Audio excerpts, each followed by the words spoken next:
Bon, nos premières impressions sont qu'on s'attendait à une telle décision. La façon dont l'instruction s'est présentée devant ce tribunal était partielle. Donc ça ne nous étonne pas.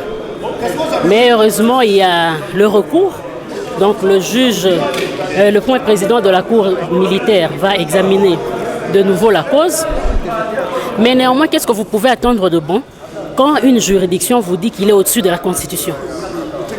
On ne peut que s'attendre à ça. Bon, nous l'avions dit lors de nos plaidoiries que nous dénoncions la partialité avec laquelle les débats se sont déroulés. Donc on s'en tient à ça. Le tribunal était obligé de se tirer d'affaire. Tout procès qui commence doit nécessairement finir, mais néanmoins nous savons que nous avons encore toutes les voies de recours ouvertes pour notre client, donc ça ne nous fait ni chaud ni froid. Déjà que vous avez entendu que nous avons les 5 jours qui sont encore là pour interjeter appel.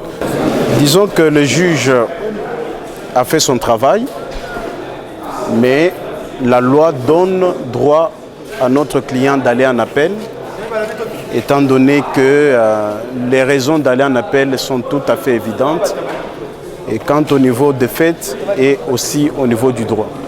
Donc notre client ira en appel.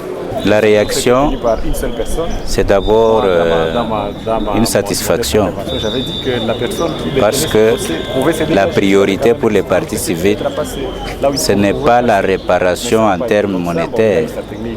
Rien ne peut remplacer celui que nous avons perdu, quels que soient les milliers ou les milliards qu'on pourrait nous allouer. Rien ne pourrait effacer correctement les larmes qui se sont écoulées. Rien ne pourrait reconstituer le sang que le sol a avalé. La vraie satisfaction, c'est que la loi a été d'application et elle est appliquée dans toute sa rigueur, sans complaisance par les juridictions, la juridiction qui a été saisie. C'est une dimension que nous aurons à exploiter devant le juge d'appel.